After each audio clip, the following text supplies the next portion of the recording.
Today, we're going deep on the expanded edition of Blue Ocean Strategy by W. Chan Kim and Renée Mauborgne. A classic. It is. Now, if you're looking to seriously shake things up with your business strategy, or honestly, even if you're just curious about how companies break away from the competition and kind of leave everyone in the dust, this deep dive is for you. We're not just talking about little tweaks here and there. We're talking about creating entirely new market spaces instead of fighting for scraps in a crowded one. Right. It's a total mindset shift. Instead of just battling it out in what they call red oceans, those super competitive markets, razor thin margins. Yeah. Blue ocean strategy is about finding the blue oceans, the wide open spaces where competition, it basically becomes irrelevant. Okay, I'm intrigued. Red oceans definitely sounds like a place I want to avoid. But realistically, aren't most industries already pretty packed? Where did these magical blue oceans even exist? That's the cool thing about this framework. It actually shows you how to create them. Okay. So, take the U.S. wine industry back in 2000. Tons of brands, prices are dropping, everyone's scrambling for shelf space. Classic red ocean, right? Yeah, I get that overwhelmed feeling just thinking about being in the wine aisle. Too many choices, not enough guidance. So how did Blue Ocean Strategy tackle that? I'm curious. Well, they used the example of yellowtail wine. They didn't try to, out-Cabernet the competition. No, right. They basically eliminated all that wine snobbery, made it really easy to choose, focused on a fun, approachable, kind of easy drinking experience. They literally created a new category, and boom, blue ocean. So instead of playing the same game as everyone else, they changed the rules entirely. Exactly. That's brilliant. But how do we actually apply that kind of thinking to other businesses, not just wine, everything? That's where value innovation comes in. Okay. Driving up value for the customer, but at the same time driving down costs. Yeah. And it's not just about offering, more for less. It's about creating a whole new value proposition. That's a pretty powerful concept. So it's not about being the cheapest or even the fanciest. It's about offering something so different that buyers can't resist, something totally new. But how do you actually find that unique value proposition, that blue ocean opportunity? Well, the book gives you this really helpful framework. It's called the 4 Actions Framework. Okay. And basically, you think about the factors your industry takes for granted. And then you ask, what can we eliminate? What can we reduce well below the industry standard? What should we raise above the standard? And what can we create that's never been offered before? I love that. Eliminate, reduce, raise, create. It's like a recipe for total disruption. But I'm guessing that even with those actions, finding a blue ocean isn't exactly a walk in the park, right? You're right. There's definitely more to it. And that's why they offer 6 paths to help uncover blue ocean opportunities. And actually, you can even apply multiple paths at the same time, which can make for a more disruptive blue ocean. Ooh, I like where this is going. Okay, let's hear about these paths. Where do we start our search? Okay, so the first path is look across alternative industries. Okay. And this means instead of just obsessing over your immediate competitors, you think, what other industries offer a similar value proposition to yours, even if the product itself is totally different? So it's about stepping back and seeing that bigger picture, understanding the core need you're fulfilling, not just the specific product or service you're selling at this moment. Right? Exactly. And, the book is this great example of NetJets.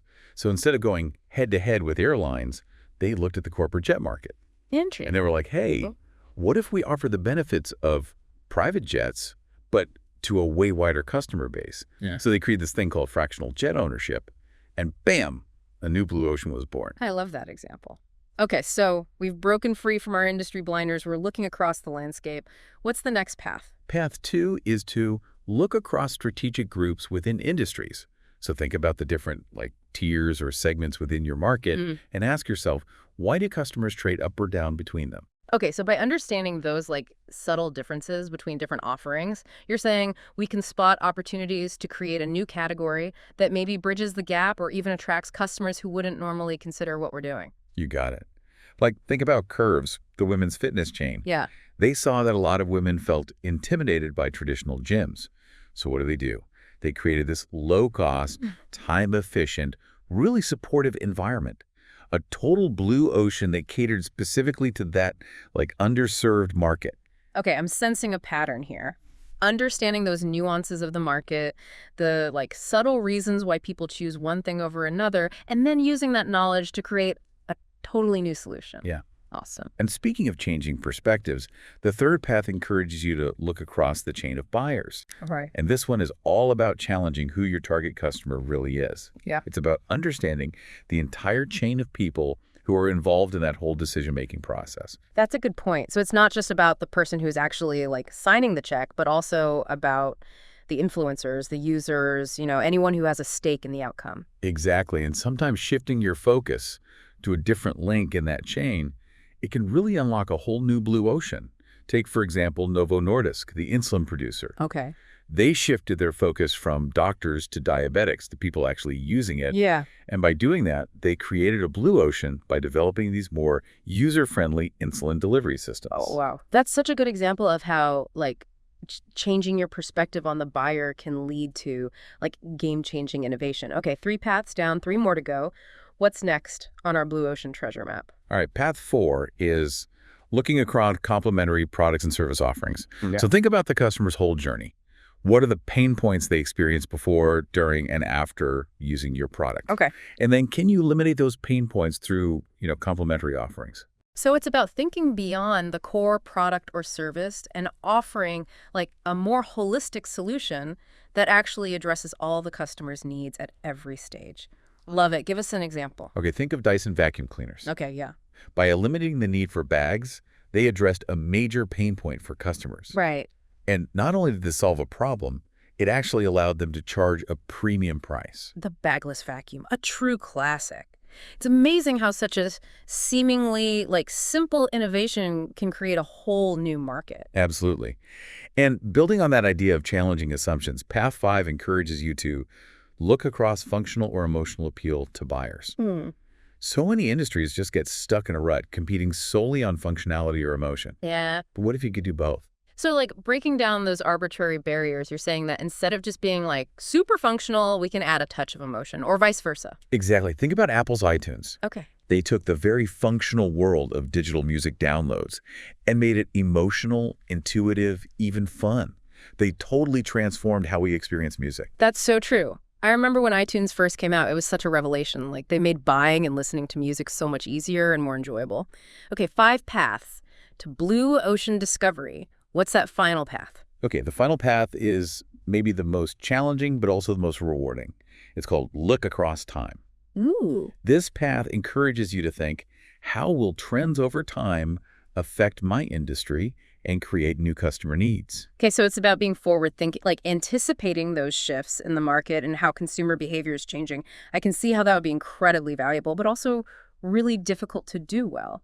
Any examples of companies that really nailed this? Cisco Systems is a great example.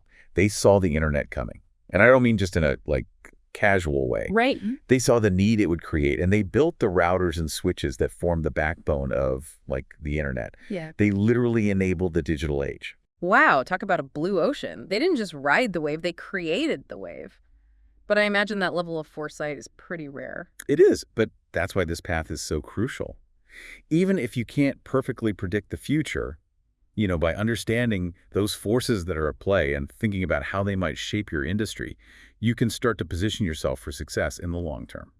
Okay, so we've explored all 6 paths to blue ocean opportunities. My mind is already buzzing with possibilities, but let's be realistic for a second. Even if we find our blue ocean, how do we turn those insights into an actual concrete strategy? Where do we go from here? Well, that's where the real work begins. And luckily, Blue Ocean Strategy doesn't just leave you with a bunch of inspiring ideas. It gives you a set of powerful tools to help translate those ideas into a really tangible action plan. Perfect. Tools are exactly what I need. I'm ready to get strategic. But before we unpack that toolkit, maybe we should take a moment to absorb all this blue ocean goodness. I have a feeling this deep dive is about to get even more exciting. So, ready to dive back into those blue oceans? Oh, yeah, absolutely. Last time we were talking about, how do we turn those, inspiring blue ocean ideas into a concrete plan? And you mentioned some tools. So what's first? Okay, well, one of the most powerful tools they give you is called the strategy canvas. Okay.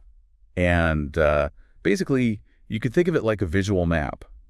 But, instead of mountains and rivers, we're plotting out the competitive landscape. I like it already. Yeah, so you can see what factors the industry competes on, how your rivals are positioned, and, most importantly, where the gaps are. It's about understanding where the competition is all clustered together and where there's space to break away. Okay, I'm a very visual person, so I like this strategy canvas idea already. But how does it actually help us create a blue ocean strategy? I'm still a little fuzzy on that connection. Yeah, well, in the book, they use the example of this company called EFS, a financial services company. They were stuck in this super competitive market, no clear strategy. And they said that using the strategy canvas was like a total light bulb moment for them. It helped them visualize, first of all, where they were, where their current strategy landed them in this, red ocean mess. Right. But more importantly, it helped them develop a new value curve, which is basically just a visual representation of their new blue ocean strategy. So instead of just showing us where we're going wrong, it actually helps guide us towards a better solution. That's cool. But how does that actually work in practice? Do we just draw a bunch of squiggly lines on a canvas and and hope for the best? Not quite, but you're on the right track. Yeah. It's definitely about visualization. So the strategy canvas helps you plot out the key factors that your customers care about. Things like price, features, service, whatever's relevant to your industry. Right. And you can actually see how your competitors are all clustered around certain factors. Huh. And then you can use the 4 actions framework to start shaking things up. Can you eliminate a factor altogether? Can you reduce something below the industry standard? Raise something above everybody else? Create something totally new. And that's exactly what EFS did. They found ways to cut some unnecessary costs, streamline their offerings, boost their customer service, offer features their competitors didn't even have. They literally drew their way out of the red ocean. That's so cool. I love how this tool takes something kind of abstract like strategy and makes it tangible. It's like turning those blue ocean dreams into a blueprint we can actually follow. But even with the most brilliant strategy in the world, I imagine execution is everything, right? You could have the perfect plan, but if you can't get your team on board, it's going nowhere. You're hitting on a huge point here. And luckily, Blue Ocean Strategy doesn't shy away from that at all. Good. In fact, they introduced this idea of tipping point leadership, which is all about how to make change happen fast within an organization. Tipping point leadership sounds intense, but also kind of exciting. What's the secret sauce? It's less about, magic and more about leverage, really. They argue that to drive these really big shifts, you have to target the key areas that can trigger this, cascading effect. But that doesn't mean it's easy. There's some serious organizational hurdles you've got to overcome. Okay, bring on the hurdles. What are we up against when it comes to actually, making big changes happen? Well, hurdle number 1 is the cognitive hurdle. People need to get why this change is necessary. But just throwing facts and figures at them, not enough. They need to feel it. Yeah, logic only gets you so far, right? People are emotional creatures. So how do you bypass that cognitive hurdle? How do you make people actually feel the need for change? The book gives this great example of Bill Bratton when he was totally revolutionizing the New York City police. Interesting. So instead of bombarding his officers with all these crime stats, just numbers on a page, he took them on a tour of the city's worst areas. Oh. He actually called it a ride through the electric sewer. And suddenly those abstract numbers, they became a visceral reality. Wow. Talk about a wake-up call. I can only imagine those officers, seeing the problem with a whole new perspective after that. Okay, cognitive hurdle cleared. What's next? Well, even when people understand the why, there's the resource hurdle. Where's the money, the time, the people power going to come from to actually make this change happen? It's the classic constraint. Ugh, yes, the budget monster.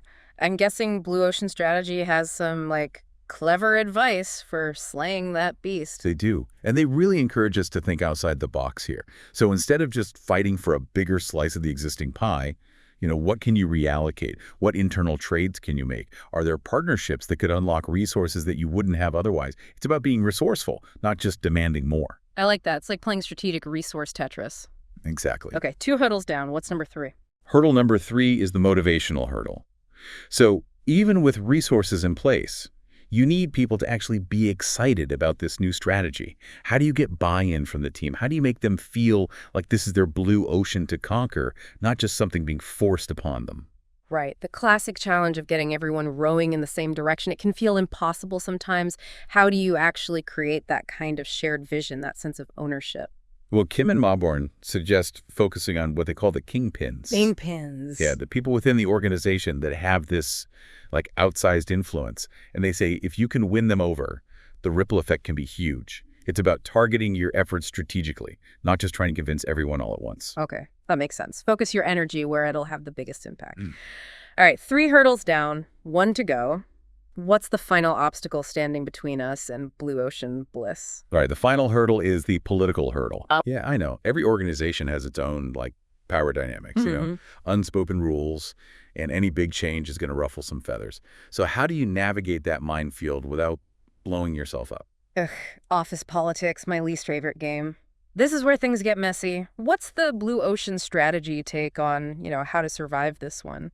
Well, first, they stress the importance of building a really strong coalition of supporters, both inside and outside the company. Having allies in the right places can make all the difference. They also recommend having what they call a consigliere, someone who really understands the organization's political landscape. Okay, so it's about strategy, alliances, and having a crested guide to help you navigate those treacherous waters of office politics. But even with all of that, pushing through these huge changes, it can leave people feeling, I don't know, bruised. How do you make sure the process is fair so people feel respected even amidst all this disruption? You've hit on something super important. And that's why Blue Ocean Strategy talks about the importance of fair process. It's this set of principles that are designed to ensure that change happens in a way that builds trust and commitment, not resentment. Fair process. I like the sound of that. Break it down for me. What does it actually entail? Well, there are 3 key elements to fair process: engagement, explanation, and expectation clarity. Okay, so engagement. What does that look like in practice? It's about actually involving people in the decision-making process, not just dictating from on high, Give people a voice. Genuinely consider their input. Make them feel like they're a part of shaping the solution, not just having it imposed upon them. Makes sense. When people feel heard, they're way more likely to, actually buy into the changes. Right. Okay, next up is explanation. Why is that so important? Transparency is key. If people understand the why behind the decisions, the rationale, the goals, even the potential challenges, they're so much more likely to get on board. It's about open communication, being honest about the journey, not just presenting this rosy picture. Yeah, I can see how that builds trust, especially when you're asking people to embrace something new and potentially a little scary. Okay, final element, expectation clarity. Why is that so crucial? Uncertainty breeds anxiety. If people know exactly what's expected of them in this new blue ocean world, they can focus their energy and their efforts effectively. So, clearly define roles, set new performance metrics, provide the necessary training and support. Don't leave people guessing. Okay, so fair process is all about being transparent, inclusive, and setting people up for success. It's about making sure the change feels like an opportunity, not a threat. But even when you've launched your amazing blue ocean strategy, I imagine the work isn't over, right? Those uncontested waters won't stay calm forever. How do you make sure that success lasts? You're right, creating a blue ocean is a huge accomplishment. But the real challenge is making it sustainable. And that's what we'll dive into next. Okay, I'm all ears. How do we make sure our blue ocean paradise doesn't turn back into a shark-infested red ocean? All right, we're back, and I'm ready to tackle this final piece of the blue ocean puzzle. Sustainability. How do we make sure our beautiful blue ocean stays blue, especially when those hungry competitors inevitably start sniffing around? Yeah, well, luckily, Blue Ocean Strategy lays out a pretty clear roadmap for this, too. And it's all about aligning your strategy across 3 key propositions. Okay. The value proposition, the profit proposition, and the people proposition. Okay, 3 propositions. Let's break them down. First up, the value proposition. This one seems pretty self-explanatory, but what does it really mean in the context of Blue Ocean Strategy? It's about making sure your offering really truly stands out. It's not just about having a good product or a good service. It's about giving customers this irresistible reason to choose you, specifically you, over any other option out there, even those that are stuck in the red ocean. So think about what makes your blue ocean unique. What problem are you solving in a way that absolutely no one else can? So it's about that core differentiator, the thing that makes you special and keeps those customers coming back for more. Got it. Next up, the profit proposition. Why is this so crucial for making a blue ocean last? Well, because, blue oceans aren't built on good vibes alone. Sadly. Sadly, yeah. You need a solid business model that can actually generate healthy profits while still delivering that exceptional value to your customers. It's about finding that sweet spot where you can thrive financially and keep your customers happy. Right, because even the most innovative, game-changing blue ocean will dry up if you can't actually pay the bills. Makes sense. Okay, last but not least, the people proposition. What's this one all about? All right, so this one's all about the human side of the equation. It's about motivating your team, your partners, everyone who's part of your ecosystem to like row in the same direction. Yeah. You want to create this win-win situation where everyone feels valued and invested in your success. Because remember, you didn't create this blue ocean all by yourself, and you definitely won't sustain it alone either. Yeah, it's like the saying, if you want to go fast, go alone. If you want to go far, go together. You need that shared energy, that sense of purpose to keep the momentum going. And Blue Ocean Strategy actually gives a great example of a company that does this. They do. They highlight Comic Relief, Yeah. their UK charity. And these guys have maintained a blue ocean for decades by nailing all three propositions. Impressive. Yeah. Their value proposition is all those fun, engaging fundraising events they do. Mm. Their profit proposition, 100% of the donations go directly to charity. And their people proposition is all about getting celebrities involved, empowering volunteers, really getting everyone excited about the mission. It's a powerful combination. I love that example. It shows that these principles can really apply to any organization, even ones with a social mission. But even with, like, the best intentions, a perfectly aligned strategy, the world keeps spinning, right? Things change, markets evolve. What worked yesterday might not work tomorrow. So how do you stay ahead of the curve? How do you make sure your blue ocean stays, like, fresh, relevant, adaptable? Well, that's where dynamic renewal comes in. Yeah. And Blue Ocean Strategy really stresses that no blue ocean lasts forever. Yeah. Competition is like water. It finds a way in eventually. So you have to be constantly monitoring the market, kind of anticipating those shifts, and most importantly, you have to be willing to adjust your strategy. Think of it like sailing. You need to adjust your sails to catch the changing winds if you want to keep moving forward. That's a great analogy, but I imagine it's tough to know when to trim those sails, Yeah. when to change course, especially when you have a whole portfolio of products or services, maybe some in blue oceans, some in red oceans. How do you manage all that complexity? Well, that's why Kim and Mauborgne introduced this super helpful tool that they call the Pioneer Migrator Settler Map, Okay. or the PMS map, to keep it simple. And this basically helps you categorize your businesses based on where they are in their life cycle. Okay, a map for our business portfolio. I'm definitely intrigued. Tell me more. Think of it like a garden. You have pioneers, which are like your brand new blue ocean creations, those sprouts just breaking through the soil. Okay. Then you have your migrators. Those are the blue ocean businesses that are starting to face some competition. They might need a little bit of extra care and attention to stay strong. Got it. And then finally, you have your settlers. These are your like mature businesses, the ones that are in established markets, kind of generating those steady profits. So it's about understanding where each business sits in its growth journey and then making strategic decisions accordingly. You might invest more heavily in your pioneers, protect your migrators, and then, milk the profits from those settlers. Exactly. And the book uses Apple as a really good example here. Think about how they've managed their product portfolio over the years. So they launched the iPod Total Pioneer, creates this brand new market. Right. Then, as competitors start popping up, they have to adapt, right? So they become a migrator. They're constantly improving, evolving, staying ahead of the curve. And then eventually, the iPod becomes a settler, generating the steady income while they focus on their next big pioneer, Which was the iPhone. the iPhone, of course. And the cycle continues. Apple really is a masterclass in dynamic renewal. It's amazing how they've managed to, stay ahead of the curve for so long by constantly innovating and adapting. Okay, so we've covered a lot of ground in this deep dive into blue ocean strategy. We talked about escaping those cutthroat red oceans, finding those wide open blue oceans, using tools like the strategy canvas, the PMS map, even tackling those sometimes tricky organizational hurdles. My mind is officially blown. Any final thoughts before we wrap things up?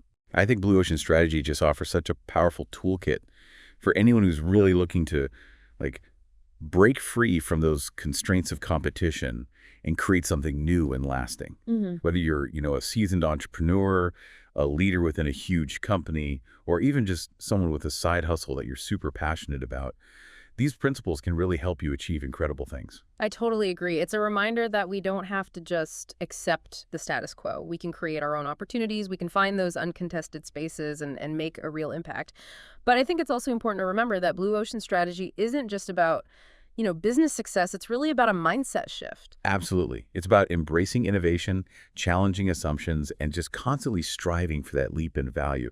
And that can apply to, honestly, any area of your life, not just your work. Such a powerful takeaway. So as we resurface from this blue ocean deep dive, I want to leave our listeners with this. What are the red oceans in your life? Where are you feeling stuck or constrained or limited? Take a moment to think about how you could apply these principles of blue ocean strategy to those areas. Maybe it's your career, your relationships, your personal goals, even.